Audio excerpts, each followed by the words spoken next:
ni Pasero. Dahil doon naka-restrict ngayong linggo. Kahit linggo may biyahe tayo.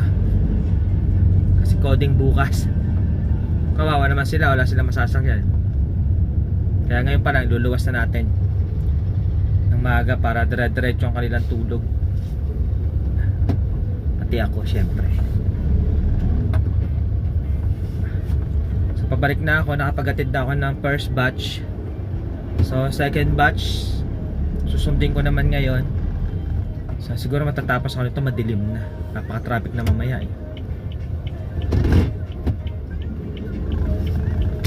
So yan, kalalabas ko lang ng Cavitex. Dito na ako ngayon sa Kawit. Shortcut ako dito. Labas ko Gahak. Gahak.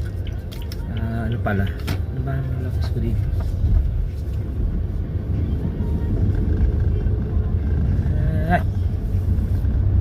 Napakainit.